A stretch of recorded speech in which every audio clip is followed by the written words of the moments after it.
So my landscaper, he put in this tree and he put in poles on each side of it and he tied a strap around it so it would grow without being crooked and leaning over the sidewalk. It's been a couple years, and I said, so when do we take the straps off the tree? So he came over and he looked at it and he goes, well, the base is kind of small. We got to get this thing out. We got to toughen it up. And I'm like, okay, what do you mean we got to toughen the tree up? And he's like, because we had it supported this whole time, it hasn't had to endure the winds. It hasn't had to endure any struggle. So it hasn't gotten any bigger. We've restricted it. And I thought to myself, I said, that's very much like people. The more adversity, the more struggle you have, the stronger you become.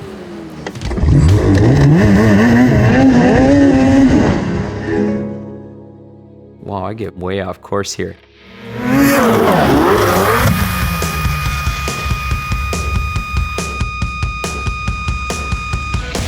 Welcome to the Elk River Snowcross National.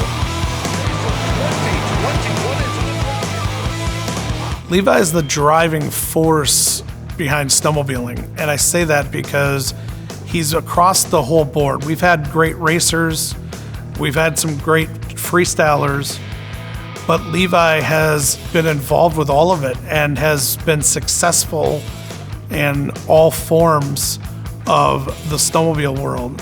He's the most recognized snowmobile person in the world, and it all comes back to his personality and passion to make him that way. Yeah! He's so welcoming and just a nice guy. And he's always got a smile on his face, and I wish I was more like him.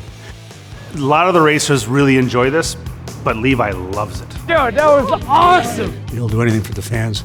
He's the last autograph signed, and we're tough competitors with each other, but I consider Levi to be one of the best friends I have in racing.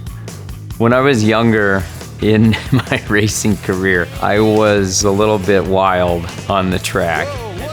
He started out in his early years like the sled dragging him down the track, to actually in later years being older and wiser and learning how to be one with the sled.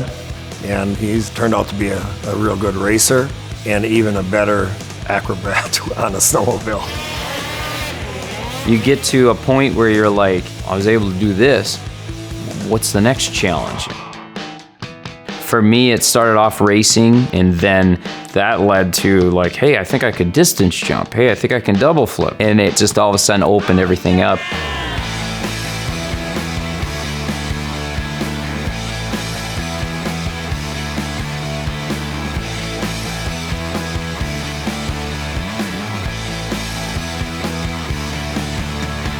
The first year that we started distance jumping, the world record was 301 feet.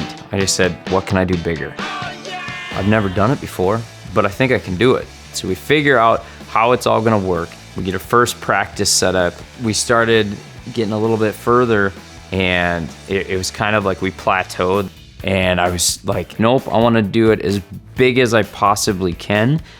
So I went on, I did the next jump, and then that was the last thing I remember of that night.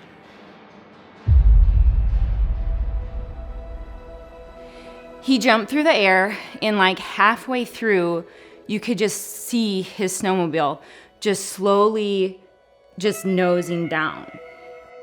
And it was all just like quiet as can be, and then it just kept rolling.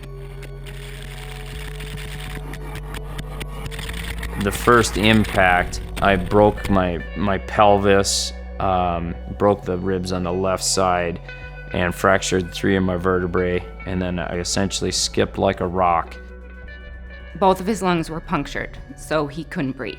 So he was like fighting for his life, literally fighting for his life. It wasn't but a couple months later, I go back to my family and I tell them, hey, we're going jumping again. And they're like, I knew he would want to do it again, and of course they gave him the opportunity.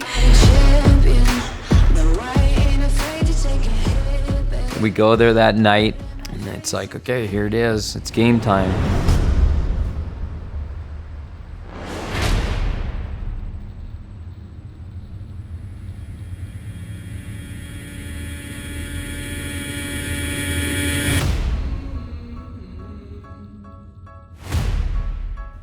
it was the first time in my life where the snowmobile felt like I was gliding.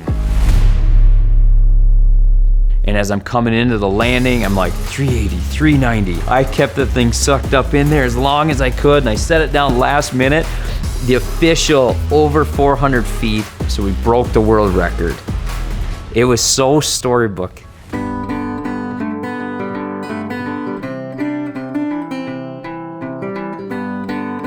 Howdy, howdy. Hi, how are ya? Good, how are you guys today? Good. Are we ready for some breakfast or lunch?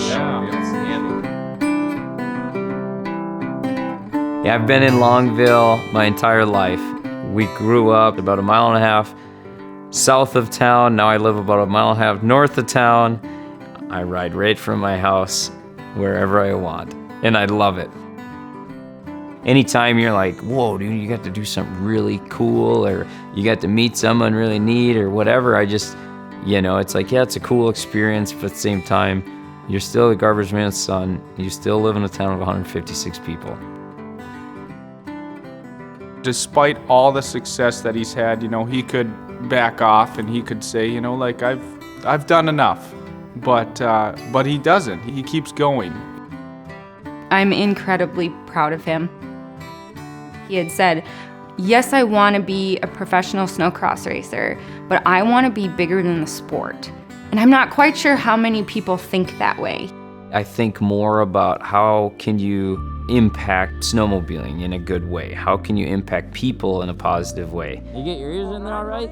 We're going to the moon, buddy. When we got married and people started asking us when we were gonna have kids, and they're like, ooh, when you start having kids, they're gonna turn out just like Levi. And I'm like, I know, but I don't necessarily think that's a bad thing. Yeah, he's done some wild and crazy things on his snowmobile, but he's just Levi. And in my kids' eyes, he's just Dad.